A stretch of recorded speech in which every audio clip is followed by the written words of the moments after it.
for Q&A. Yeah, but I'll kind of briefly go over the work we did around AI 2027 scenario, as well as follow-up that we're currently working on. Yeah. So I'm going to briefly summarize the scenario. I believe many or most of you have read it, but I'll do a quick summary just in case it's been a while or some people haven't. Yeah, so this is kind of, a scenario we wrote to depict how we think, things might go if we get powerful AI very quickly. In the first few years of the scenario are, relatively quiet in terms of their AI is getting much more capable over time, especially in certain domains like coding, and then eventually kind of programming within the leading company, which we call OpenBrain, is fully automated. But the other parts of the AI research process aren't necessarily. And then, yeah. Oh, sorry. Can you guys see the slides? Yeah, we can see the slides. Okay, great. Sorry, I wasn't sure if, okay. And then, cool. So yeah, and then kind of there's these AIs, they're getting much better. They're replacing kind of being able to do more and more of the kind of AI R&D itself. And then at some point the AIs within the company become adversarially misaligned. So before this point, they were kind of sycophantic in some cases or misaligned in some specific cases, but they weren't sort of overall having this adversarial stance towards the company that was developing them.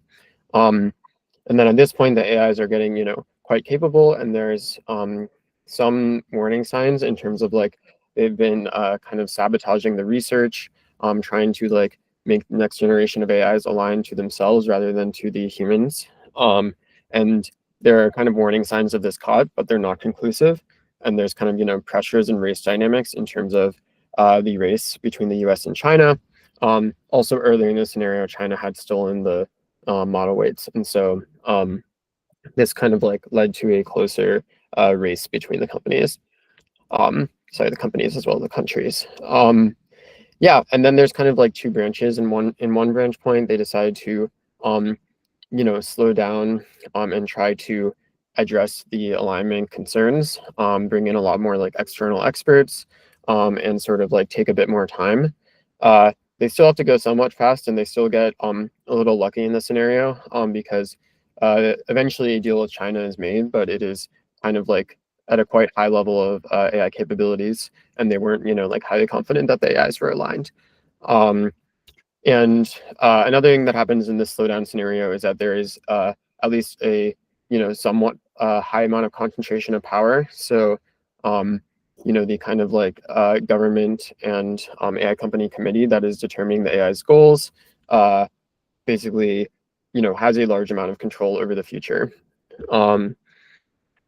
Yeah, and we leave it a bit ambiguous about how much they sort of keep that power versus pass it back to a larger array of actors. Yeah, and then the race scenario is the case in which they do not slow down.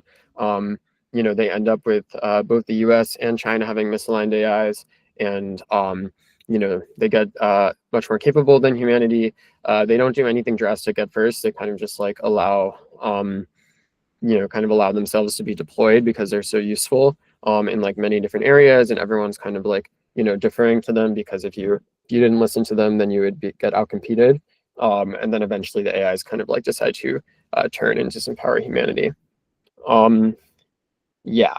And so we developed a scenario because we thought there was a lack of sort of concrete stories about how that we saw as realistic about how smarter than human and super intelligent an AI would go. We did not think we would obviously exactly predict the future, but we think it's valuable to just kind of have something out there as a possible scenario that other people can point to, specifically where they disagree, or point to and say, this is a not a very likely exact this scenario, but this is kind of within the plausible range. Yeah, okay, so now I'm going to talk a little bit about forecasting the kind of progression of AI capabilities, which is what I've been working on recently. I did the kind of like a lot of the AI 2027 timelines and takeoff forecasting for those supplements, and I've been working on kind of improving our forecasts over the last 2 or so months. And so yeah, so there's kind of like one trend that in my opinion is significantly more important than others in terms of predicting AI's coding abilities. And this is also sorry if like everyone already knows this, but if not, then yeah, this is kind of like basically a trend of AI capabilities over time, and in particular, it is on software engineering tasks, and it is also on tasks where we know how long it takes a human expert to do them. So one kind of like theory of how AI capabilities might progress is basically that they're able to do tasks that take humans longer and longer. For example, because they like involve more steps, involve like having to sort of like reliably do lots of things, but also sort of like notice your mistakes, correct them, et cetera, et cetera. And so right now, AIs have an advantage over humans in some cases in terms of their just like breadth of knowledge, for example. But humans have a large advantage in the kind of these general agency skills that allow them to do long horizon tasks.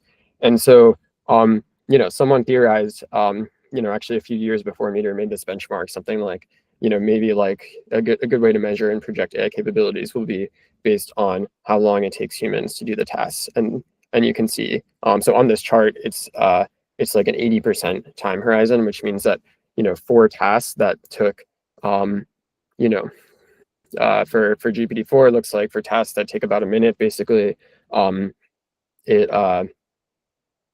can solve it like 80% of the time. And so, so Meteor has kind of measured this and plotted out this trend, and surprisingly, it has actually looked like, relatively consistent over the last several years. And so this is a very useful tool for extrapolating out sort of like trying to predict how capable AIs will be at coding, because we kind of have a decent trend already, and also we can sort of project it out.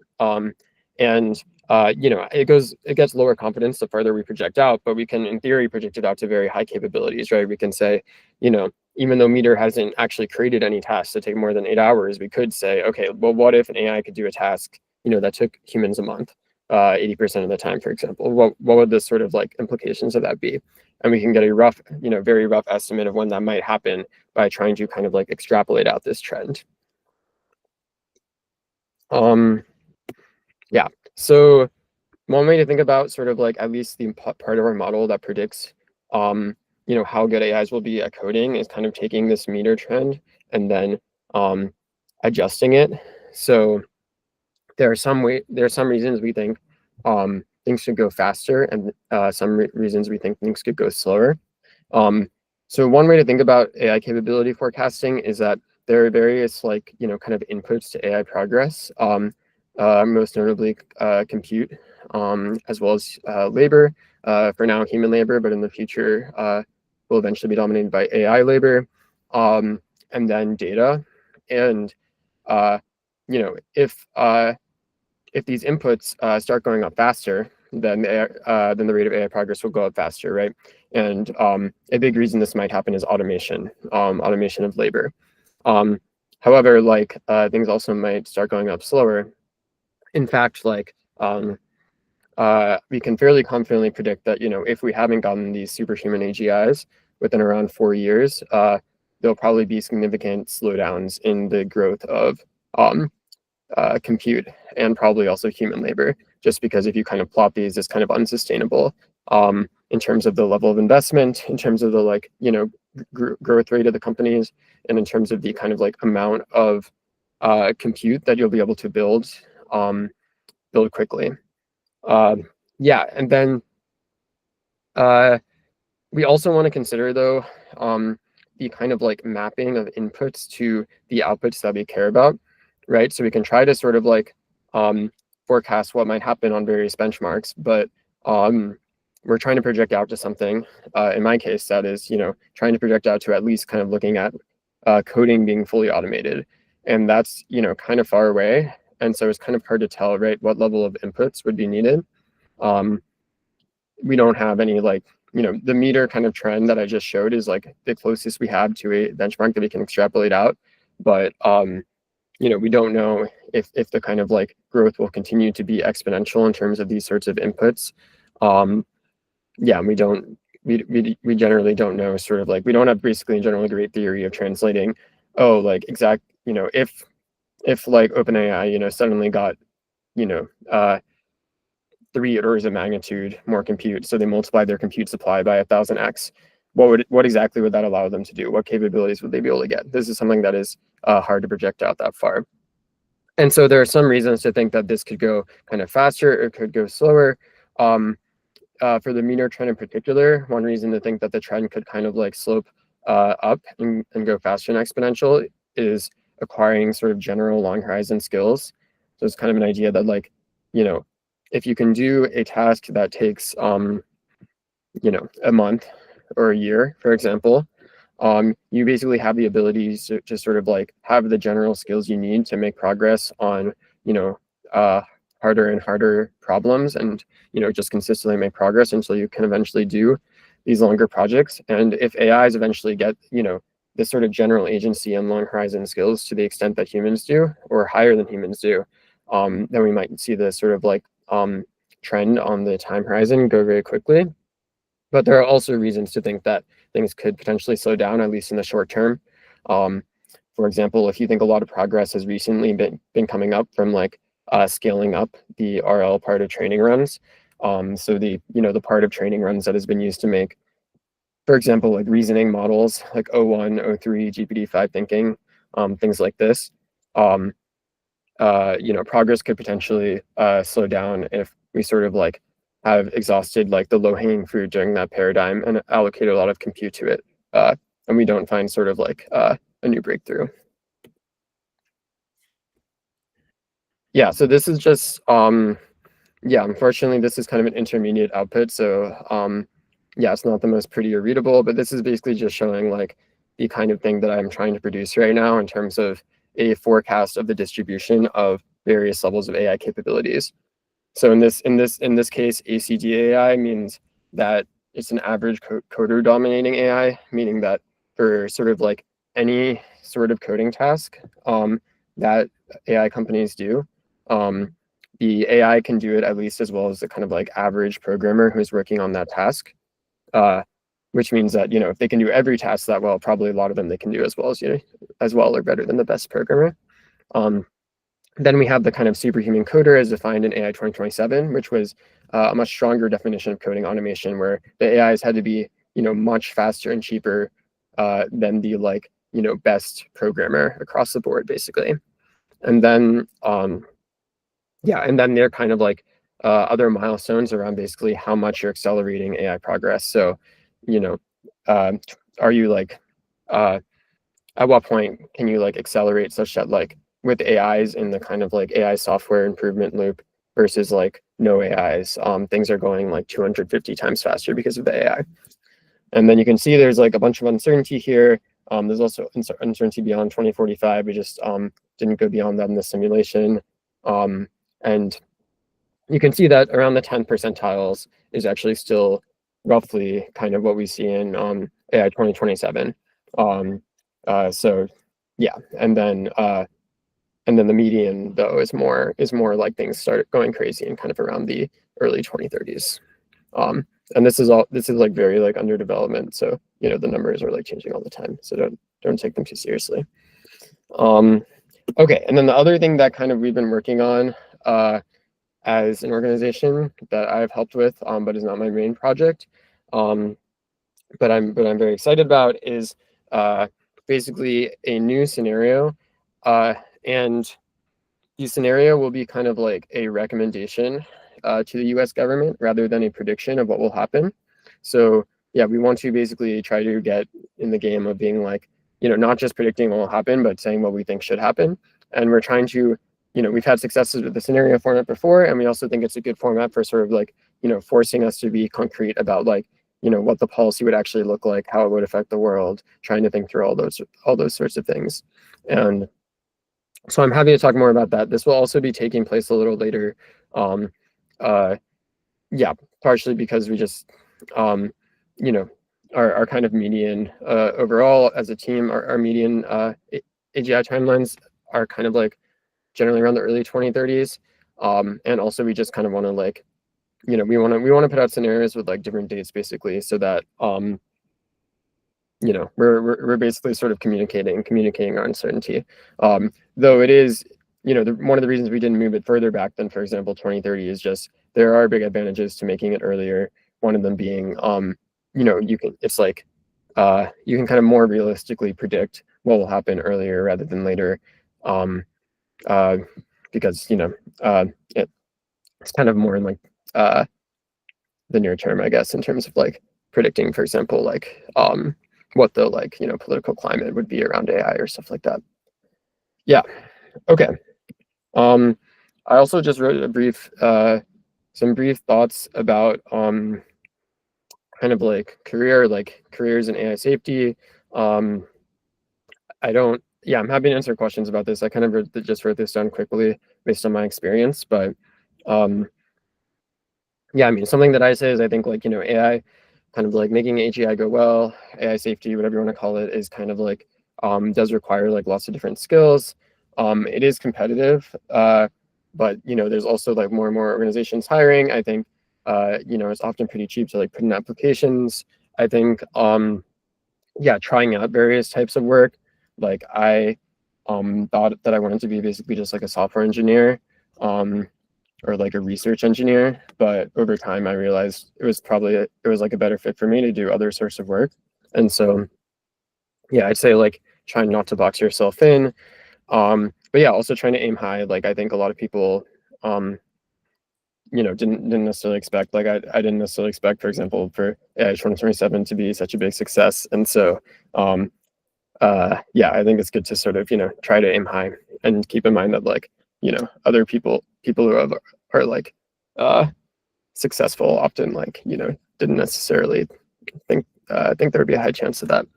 And then I think reading a lot about kind of like AI, probably this is getting kind of easier and easier to do all the time in terms of there's a lot of like there's a lot of AI news, but there's also a lot of kind of literature related to AGI, depending on what you're interested in.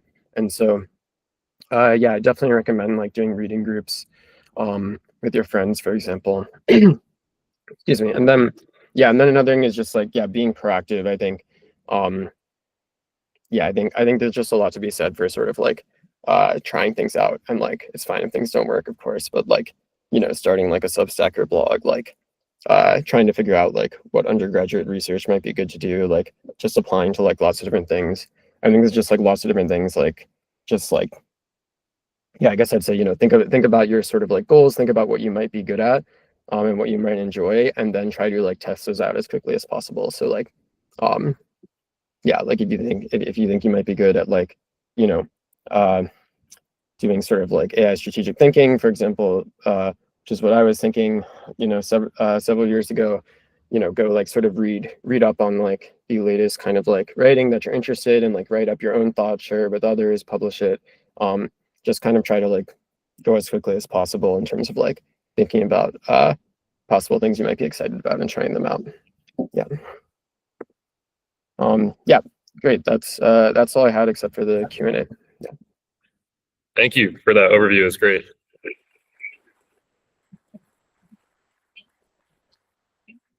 Okay, so now we're going to do Q&A. We're going to start with questions that I have from you guys and some of my own, and then I'm going to open it up with this microphone to you guys in probably like 20 or so minutes. So the first question is crowdsourced. A lot of the people in the audience today are in the STEM field, or some are not, and they're wondering how they can best be prepared for what is to come without completely pivoting their career to AI safety. Is this a question of like a personal, like how can I like try to have a good career myself, or is this a question of like how can I try to like improve the chance that AGI goes well? I think most people that ask the question, it was more personal, but I think what is probably the best would be the alternative, which is, yeah, how could they kind of contribute without completely focusing on it? Yeah. Yeah, I mean, I'm happy to answer both. I think the personal one, yeah, so I mean, my belief is that, I think there's like, let's see, like, maybe like 80-90% chance or something like that, that within my lifetimes or like before I retire, maybe like 80% or something like that, chance that we get AIs that basically can like replace humans at all types of work. And also I expect, a lot of that probability mass is concentrated over the next, 10 or 15 years. And yeah, and then I also expect another thing is that, so I do have, a good amount of uncertainty over what people often call takeoff, which is like, roughly like between AIs that are around human level to like AIs that are much better than humans.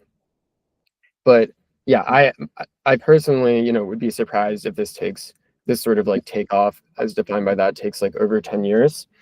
So with all that being said, I guess, yeah, my view is basically that I expect there's like a high chance of like, my job getting automated before I were to retire naturally, no matter what I do basically. And so, I don't really think about that very often, to be honest. But I think, and also, as I said, like I think probably they'll like happen kind of fast. Again, I'm not confident, but like, my guess is you're looking at, somewhat like, especially for kind of like white collar jobs, physical jobs might be a bit longer, like a few years longer. But I think there's going to be like a pretty, uh, relatively quick spread of like a few years or less, roughly, of like lots of the jobs like kind of being automated. Um, I'm not confident about, like it might be that in the future people, have still have preferences for certain things to be done by people in particular, right? Maybe they'd like want to watch sports that are played by people and stuff like that.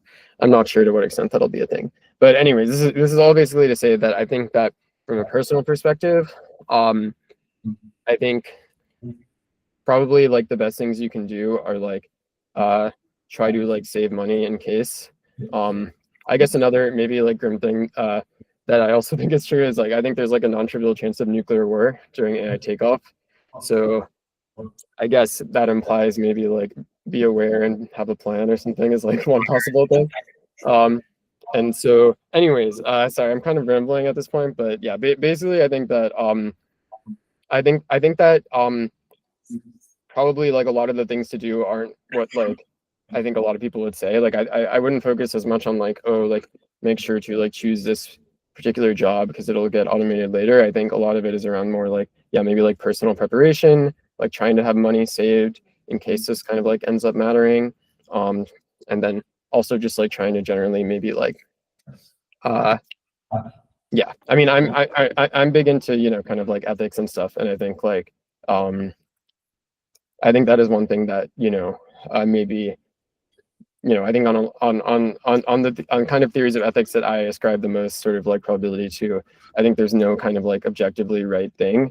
And so I think that's something that, will be continuing to be important in terms of like, sort of like thinking of like, how to be your best self and stuff, or like what you really care about, after like automation. Yeah. Yeah, thank you. Great answer. We'll start investing in a bunker soon. So actually, most of the people in this room, I think, are CS. And after this talk, I'm sure they'll understand the gravity of this issue. So what are some first steps that these people could take in getting involved? Yeah, I mean, so I have a blog post about this. If you could send it to everyone, it kind of contains like various pieces of advice on what I think people can do. I think there's kind of like these programs like Mats. There's also these kind of like reading groups. There's this thing called like Blue Dot, and they have some various reading groups that you can do. I think I also just in my blog posts like made a list of like my favorite sort of like writings on AGI forecasting. But yeah, anyways, I'd say okay, there's also I should plug 80,000 hours. I think if you're interested in like working on AI safety, they can give like better advice to you personally if you end up getting like a call, then I can like not one-on-one. So But yeah, basically I'd say, yeah, 80,000 hours, just try to read things, stay up to date. I think if you want to do technical stuff, yeah, probably you want to, do some sort of undergraduate research, maybe try to like intern for some sort of AI company, try to do like personal projects, try to like re-implement papers. I think all these things are like, yeah, basically just like, as I said, I think just a big thing is like, actually sort of like being proactive about it, like finding other people to do it with, to like hold you accountable, stuff like that. And as I said, I was also doing like CS, and I decided to switch more towards like conceptual thinking and strategic thinking and forecasting. And so don't just like yeah, basically don't tunnel too hard on like one type of thing. Yeah. Gotcha. Yeah, thank you. Now for some questions on AI 2027 specifically. The first came from an audience member. So you presented two divergent ends, the race and the slowdown. Mhm. Which one do you think is more likely? Yeah, so my overall view is that I think there's roughly like 50-50 chance of this kind of like misaligned takeover that happens in the race ending. I think that um in this specific scenario, I think race ending is probably a bit more likely, just because yeah, kind of this is something that's happening very soon. The takeoff is very fast, so there's not much time to kind of like adapt to it. And the race between the US and China is close. And so I think all of these kind of like make it more likely that there will not be much of a slowdown. Yeah, that being said, I have a lot of uncertainty around sort of like the difficulty of technical alignment. So, I could imagine like things being a crazy race, but we get lucky basically and we end up okay. Yeah, I'd also say that I think yeah, kind of human extinction condition on like AI's just empowering humanity is far from guaranteed. So, so in that aspect of the race ending, I actually think it maybe is like, about equally likely, or maybe even roughly slightly more likely, that even if AIs disempower humanity, there won't be like complete extinction. Okay, nice. Yeah, thank you. In your late June Substack post called "What Can You Do About AI 2027," you actually acknowledged that, quote, AGI timelines are uncertain. Our team's median timelines range from 2028 to 2032. I think many people, after hearing this, would ask why AI 2027. And two of the reasons that I could think of were that maybe one, you were trying to instill some sense of urgency, and it's still a very probable outcome given your distribution. And then two, being able to fit like a 10-month stretch of takeoff that you guys had into one calendar year was just cleaner overall. Were those at all components into your thinking? Yeah, so the kind of like causal reason for why it's 2027 is that when we initially started working on the project, 2027 was Daniel Cucatello's median, who's a lead author. And then he changed his mind to 2028, but it would have taken a lot of work to like rewrite it, so we ended up deciding not to. Yeah, but also I think we felt that, yeah, kind of like as you said, like we think it's plausible and we want to convey some sort of urgency. I think, even though it was somewhat faster than my timelines, it was kind of still, yeah, something that I thought was plausible, and also even like one of the most kind of like likely years that AGI would be developed. Where, let me actually go back to that. So like you can see here that kind of the median, the mode of the sort of like distributions are well before the median, right? The modes are kind of like in the late 2020s, while the medians are much later.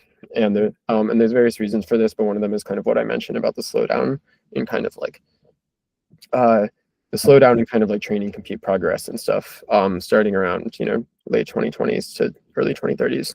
And so yeah, so it was kind of, yeah, it was Daniel's at the time, but we kind of felt comfortable leaving it in part because we thought it was so plausible, and like it's kind of around near kind of the mode of our forecast in terms of like the year that is like most likely.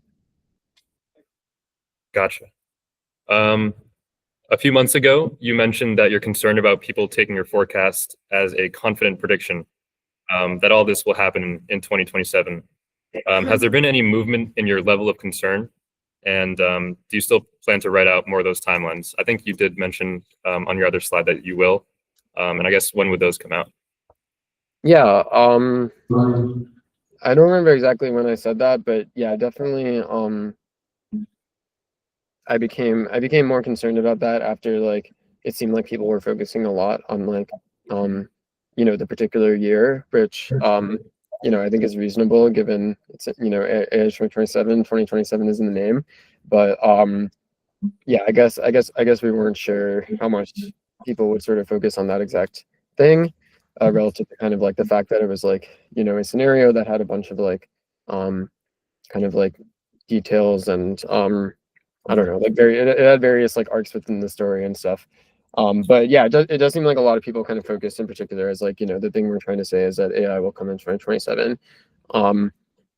In terms of what we're doing about it, yeah, we're working on like writing we're working on sort of like writing scenarios with like other times as I said. Hopefully those will come out within like a few months. And then we're also probably going to we are considering having our homepage basically have like our probability distributions. um, so that yeah, basically we're gonna have like a new homepage for our organization that will like link to like the other things we do. And it would sort of like have a distribution that like kind of makes it clearer sort of our uncertainty around timelines. Yeah. Gotcha. Could you talk a little bit about the open bets and bounties that you put out along with the paper?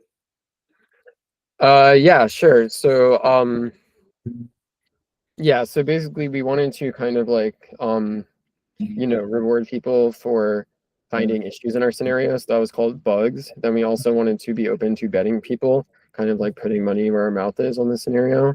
I think mainly Daniel ended up doing a bit of that. And then we had we had basically like bounties for people to like change their mind or like write like other scenarios, alternative scenarios. And yeah, I think people ended up finding like various bugs that were useful. I think there were a few bets that were made. And then I'm not actually sure. I think at least some of like a bit of the bounties got handed out. But yeah, overall basically we wanted to sort of like give people a chance to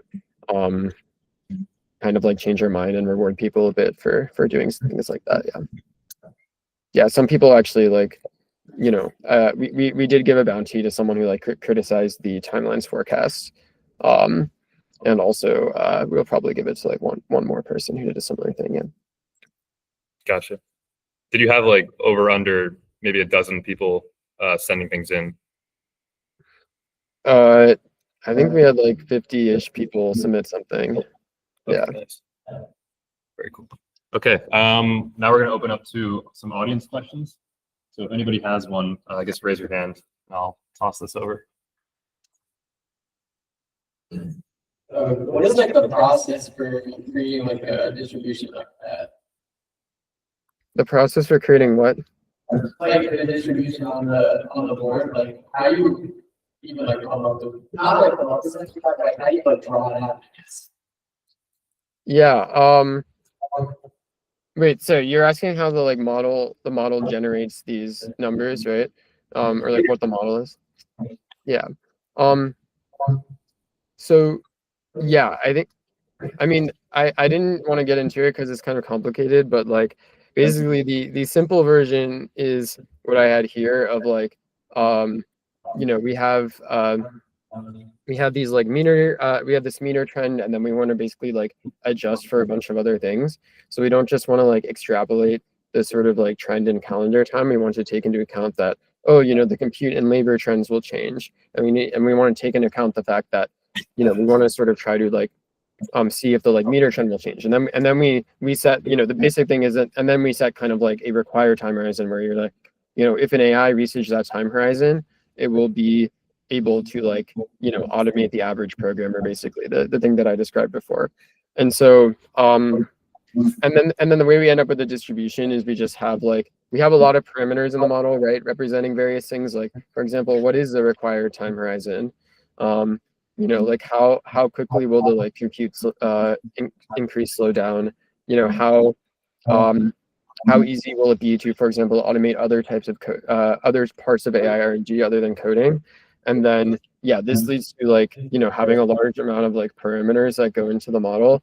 And then we have uncertainty over all of those. And then we kind of just sample,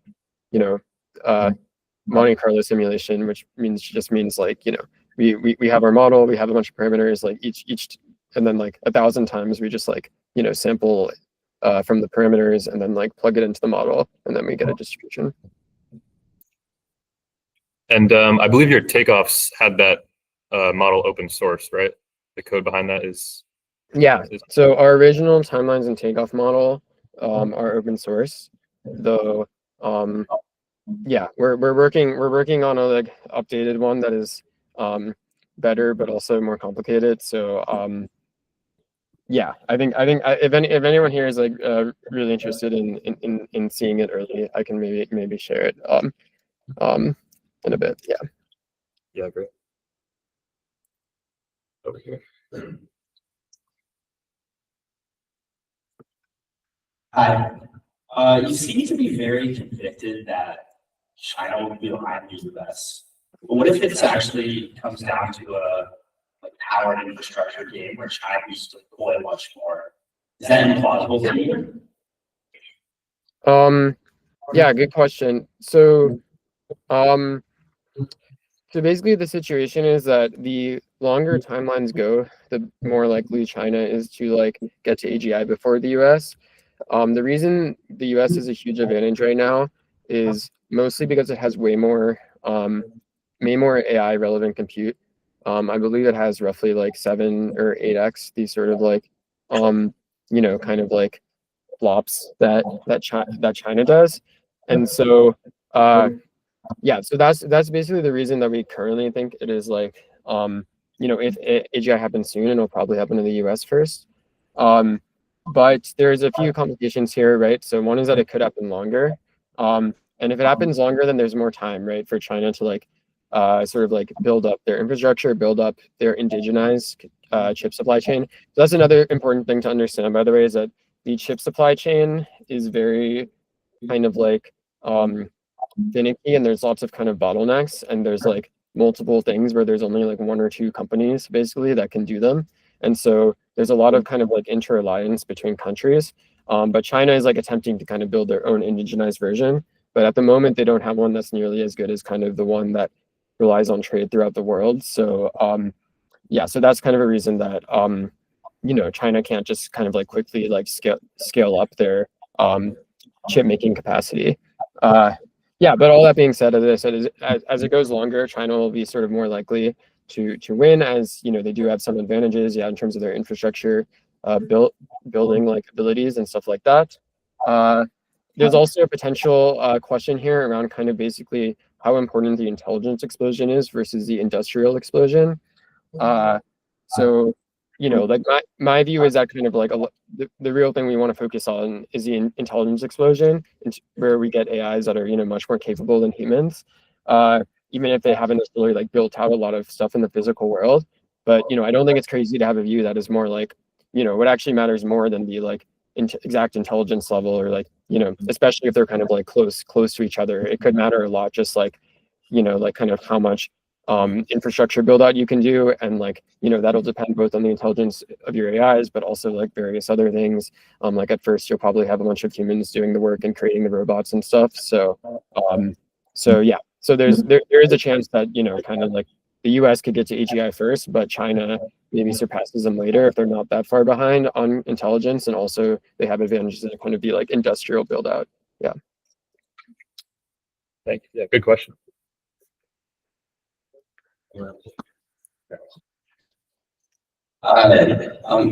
Referencing eating or that conditioning on something smarter than humans, we all die.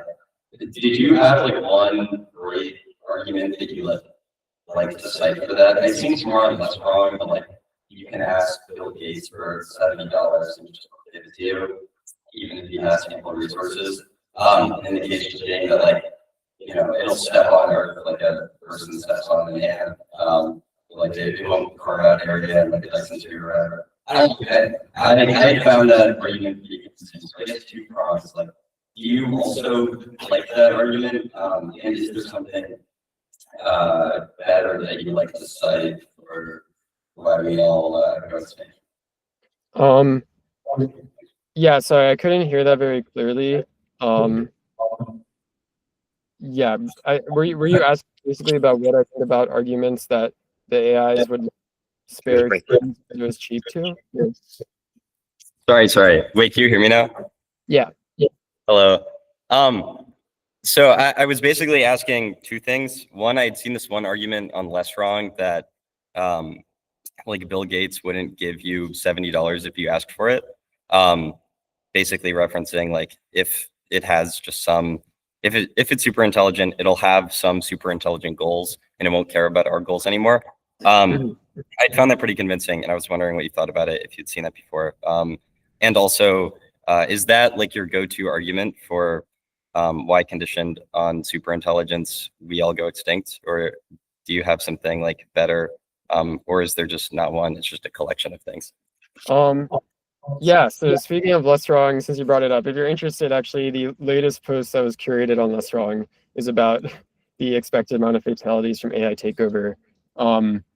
Yeah, I'm probably a bit more pessimistic than that post. I think that post argues for like 25% extinction conditional on takeover.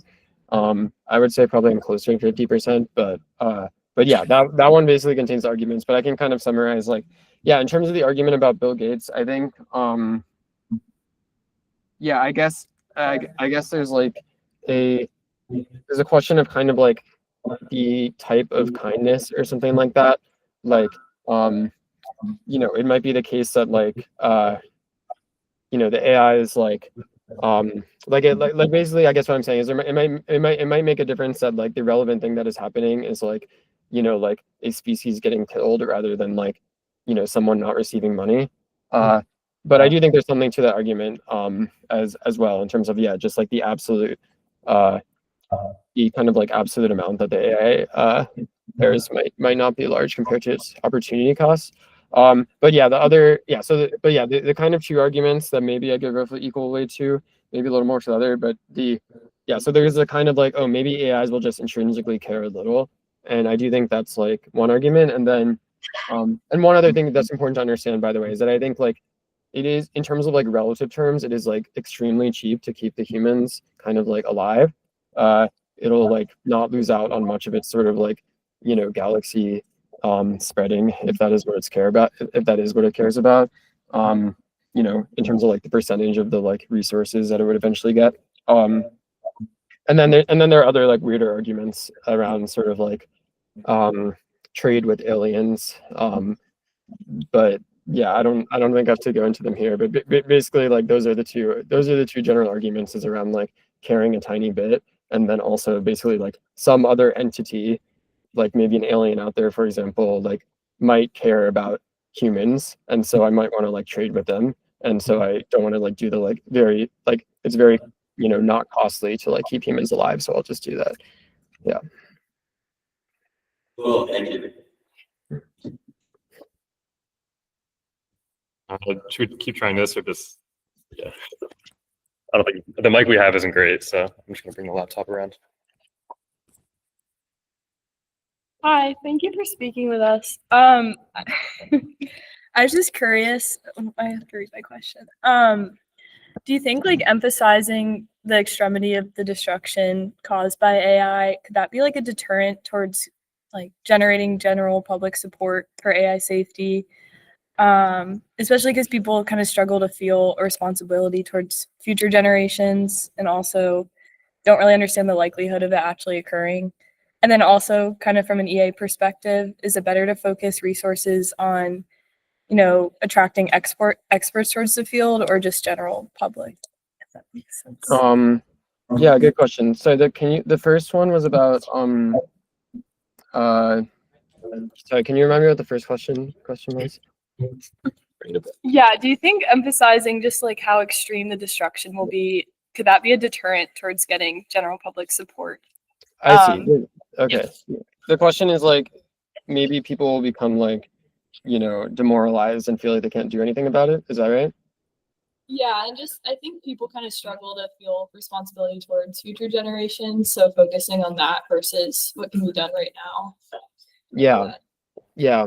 Um, yeah, that makes sense. So there's there's like a question about, I mean, there's an actual empirical question here about like, or sort of empirical about like, y- if you don't care about future generations at all, is it still good to work on like AI safety? I think my weak guess used to be no, but I think my guess now is probably yes, just because we're getting like closer to getting AGI. So I'm not sure. Yeah, so I think you probably, you may not even kind of need to bring in that aspect of it, though obviously, I think it is very important, and I think many people do as well. Um, yeah, and then in terms of like communicating about it, I'm not sure. I mean, I think probably like, yeah, I agree that like, some people may get demoralized and feel stuff like that, but I think, overall, I think bringing attention to the like level of the risk is going to like, lead to more action taken. Yeah, and then I think in terms of like bringing in experts versus like the general public, uh, yeah, I mean, I think we should be doing some of both. I think it's a pretty difficult question because bringing the general public is obviously very useful. Currently, it's kind of a low salience issue in terms of like, the advancement of AI. So like if you ask people, like most people are like, yeah, like we should like slow down AI. We should be careful. I think maybe even like pausing AI is like, among the public, like over 50%. But people, don't think about it a lot. They don't like, call their representative about it. It's kind of a low salience issue. And so, yeah, I mean, my overall best guess is that it's good to sort of try to bring it up to higher salience, but it also is the case, of course, that like, sometimes movements that kind of like, if it ends up being like driven by the general public, that will often lead to, kind of like hard control in terms of like whether they believe some policies they end up advocating for in like the longer term end up being correct. Yeah. So I guess maybe I would say something like I think we should be doing both, and I think like I think getting experts on board is useful. I think getting experts on board is especially useful to the extent that they will sort of like it'll be experts that like policymakers listen to basically, because I think if you can get like kind of an expert consensus, then like then policymakers are a lot more likely to act. Currently, there's an interesting situation where it seems like a lot of like policymakers have seen this thing AI as normal technology. I'm not sure how many of you guys have seen, but it's kind of like this essay, and they think about AI as normal technology. And one thing we've been trying to do is like work with the like normal technology folks to kind of like figure out things that we like currently already agree on, so we can be like, oh, even though we like disagree on like a bunch of things, we both think the government should do X, and I think that makes it a lot more likely to happen. And then also like sort of like agree on like if X happened, then like we would change our mind, or we'd be like, yeah, now we agree that we should do like this intervention, if that makes sense. So yeah. Good question. Any others?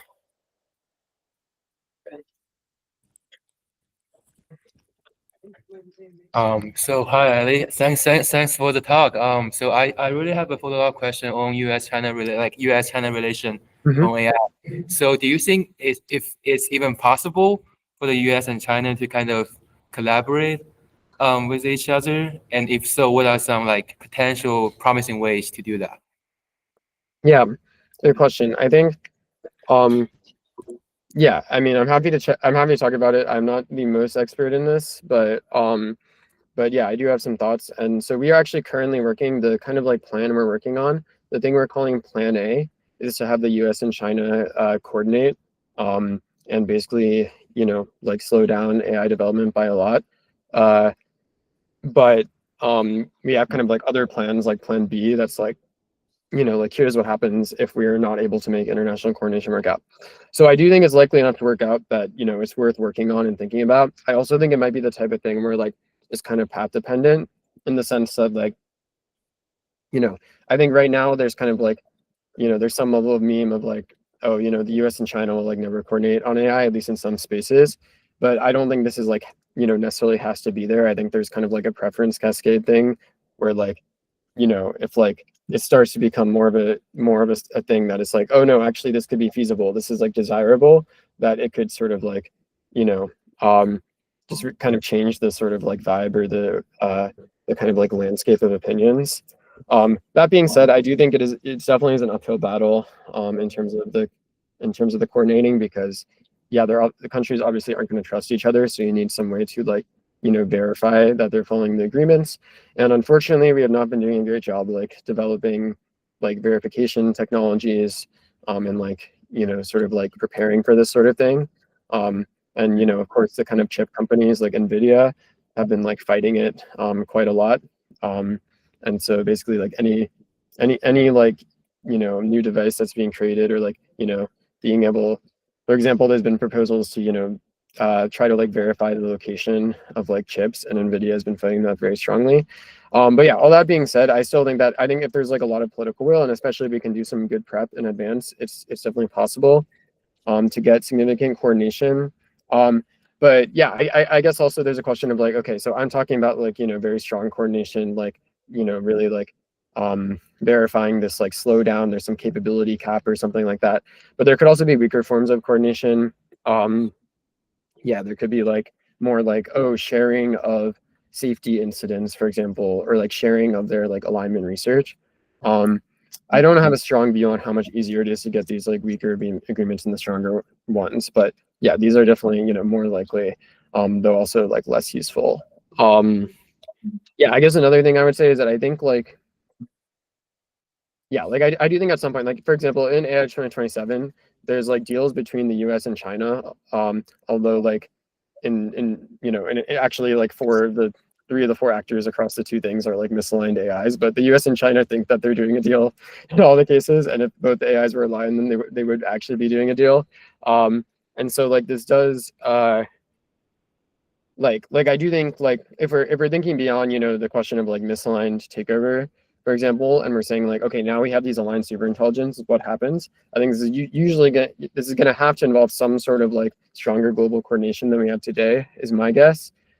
Just because like you can't allow like the limits of intelligence as AI to like that like aren't aligned to like proliferate to like any like given country. I think that's too dangerous. And so yeah, anyway, so that's just another thing to think about, is like, yeah, like I think it is likely that at some point there will be some sort of deal, even if it happens like after the point where like the AIs would have been sort of like able to take over if they wanted to. And what happens after that is obviously also still quite important, though it's unclear how tractable it is to influence. At the risk of getting a little too political, did you guys take into account the current administration and potentially the next one in your timelines, considering the 4 years and when it ends? Yeah, I'm guessing you mean in kind of like our scenario predictions, or do you mean like literally our yeah, okay. Yeah, so we mostly did not take this into account in AI 2027. We had it written before the election, and we mostly didn't change, like we didn't like go through changing a bunch of stuff to like predict this administration in particular. I think like, yeah, I think modeling this administration in particular is also an important thing to do. I do think, in general, there is like a large, like just even speaking, without just in general, there's like a very large like concentration of power risk from AIs, or kind of like enabling coups that, because AI is essential to really like put the power into one person potentially. And so just in general, this is an important area of work. And I think, with this administration, if AGI is developed during it, that's definitely concerning. And I think there should be work on that. But we weren't really trying to do that work with this AI 27. We were trying to put out like, our forecast, and we were trying to, yeah, basically we don't want to be like, we don't want the discussion to be about our like political opinions. Basically, we want the discussion to be about like the AI forecasts. Yeah. Gotcha. So broadly a agnostic take on politics. Yeah, or like obviously we are trying to predict like what politicians might do, but yeah, we're not trying to like go specifically into that too much into the head of like one person and try to like yeah. Great, thank you.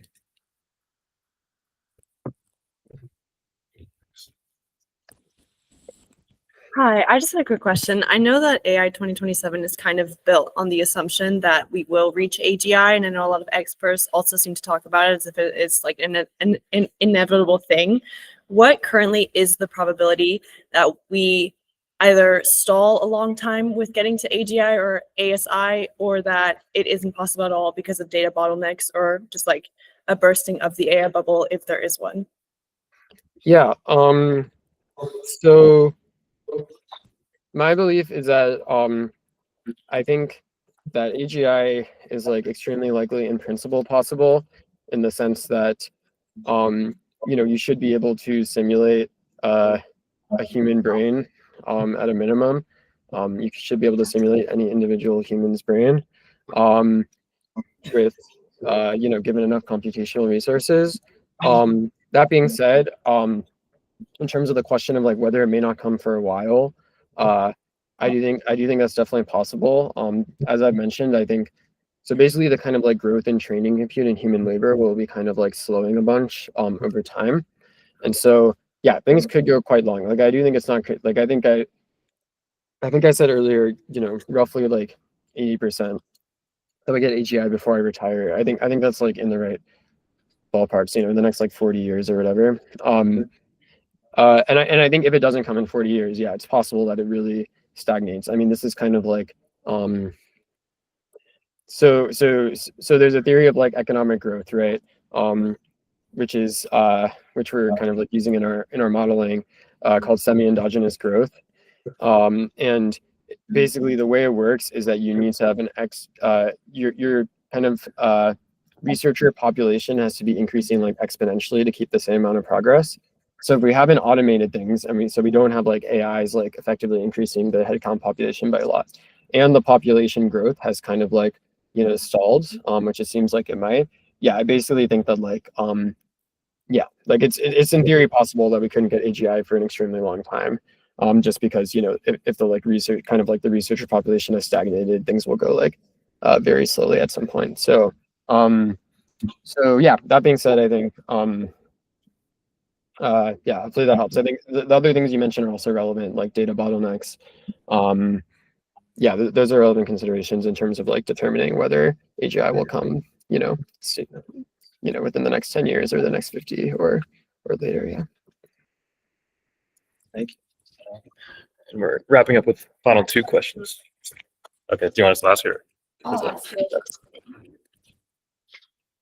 So like assuming most of us are about 20 years old and will die at like 80-ish, like what do you think are the chances that we'll make it to 80 instead of like being extinct?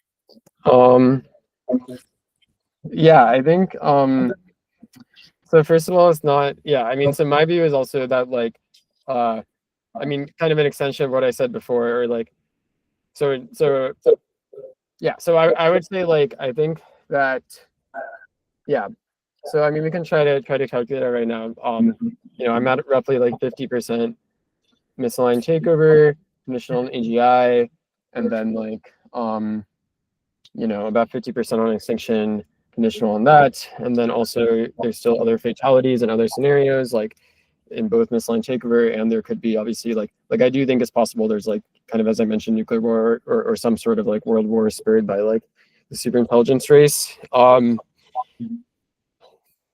Yeah, so I think probably like, yeah, what would I say? Maybe like 30% of dying, probably a bit more, I guess. Yeah, maybe 40%, 30 to 40%, something like that. What? 40% die, correct? Yeah, something like that. Don't. Yeah, it's not a very precise number, though.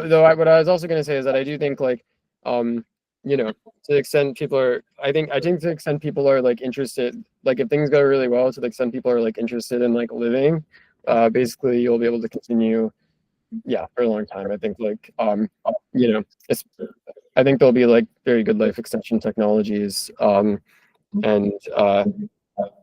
yeah, I think there will also be like brain uploading that, yeah, some people will like differ on you know, how they think relate to that. But yeah, basically overall, yeah, I think it's, you know, I think it's definitely a substantial risk, but also like a large benefit.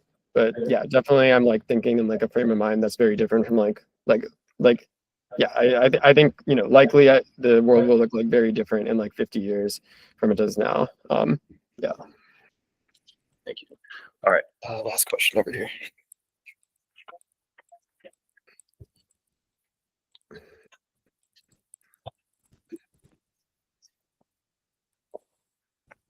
Hello. Hey. How do you, I guess, like kind of on a meta, just super forecasting level, how do you pick a problem that lends itself well to super forecasting? And also, it seems like your timeline was very driven, like data driven. How do you kind of back into the story that gets you there? Because it's very narrative driven, the piece. Yeah, so for the super forecasting question, yeah, I think it's maybe hard to kind of like say. I think a lot of it is kind of about like intuition about like what things are like most promising to explore. I mean, in terms of like AI 2027, I think like our process was kind of just like we made like a list of the like dimensions of the future relating to AGI that we thought were important to cover, and then we would try to sort of like at each time step, we would try to basically like, you know, predict like you know, like what would be happening on this dimension of the world at that time step. And so we kind of just picked a list of things, I guess, that we thought were important and tried to forecast all of them. But in terms of sort of like, I think it is something that's kind of just an intuition you build up over time of like, you know, which things you want to, yeah, like when you're doing this sort of, for example, these timelines takeoff modeling, like, and just in general, I think applies so much to scenario forecasting. There's like a question of like, in which cases you want to sort of like, kind of like either like let the go with what the model says, even though it doesn't fit your intuition, or like how to like wrap your intuition around it, or maybe you want to like, you know, just like you think you're like, oh, actually the model is wrong, my intuition is right, I'm going to adjust it. And similarly in scenario forecasting, maybe it's like, yeah, when you're like looking at other people's views, or whether you're like looking at like what experts have said, you have to decide like if your intuition disagrees with it, like which to go with kind of, or like how to like wrap your intuition around it. So I guess I'd say there's like a general skill of like knowing when to trust your intuition and what to sort of like delegate to your intuition, versus like the explicit modeling. Yeah, and then in terms of the scenario process, like I guess I kind of already described it to some extent, but yeah, we basically just like we made a list of all the dimensions that were important. We try to like write them all out. We tried to write a scenario draft. Then like we got a bunch of feedback on it. Then we like scrapped it. We wrote a new one from scratch basically, and then did that process like a few times. Basically just trying to basically trying to like force ourselves to really think through every aspect, debate every aspect, and then kind of like prioritizing the things that we thought were kind of most central to the story. Because obviously like, yeah, like we had in like, you know, our first draft was like that, the like full text version of our first draft was like, you know, over 100 pages, and like so we had to cut a lot of stuff down too for the we had to kind of cut to like the most important. So yeah, I don't know, I guess and then yeah, I guess in terms of like another thing is just that like all of us, like Daniel, Thomas, and me had like a lot of, and Scott, I guess, to a substantial extent, like we just had a lot of experience, like reading a lot of stuff about AI forecasting, kind of as I mentioned, like just like reading a lot of stuff out there, like just having a lot of discussions with a lot of people. And so that kind of like provides a foundation, I think, for these sorts of things. Thank you. All right. Thank you so much for your time. I think we all really appreciate it, considering just how important you are in the world of AI safety. I think it's very important for us to hope for the best, plan for the worst, and yeah, that's what we're trying to do here between SAI and the AI Safety Initiative. So yeah. Thank you very much. Yeah, thanks everyone for having me. And yeah, I guess I want to say like, yeah, my view is like kind of far from the normal operating mode. I was also somewhat skeptical, or like I don't know which people are skeptical. I was originally pretty skeptical of like, you know, kind of like views that I felt were more extreme at first, and kind of like changed my mind over time as I thought more through the arguments and talked to more people. But I would also say that like, yeah, I think on the one hand, like, yeah, it is a pretty, from my view, it's kind of a sad situation in some ways, but there's also like potentially large benefits, and there's also like, from my standpoint, you know, like a chance to potentially make a big difference in the world. And so I find that motivating. And yeah, but anyways, yeah, thanks everyone for having me, and glad you guys are all interested. Yeah. Yeah, thank you so much. Great. Bye. See you. All right, thank you guys for showing up. Sorry for going a little bit over. Here are our QR codes.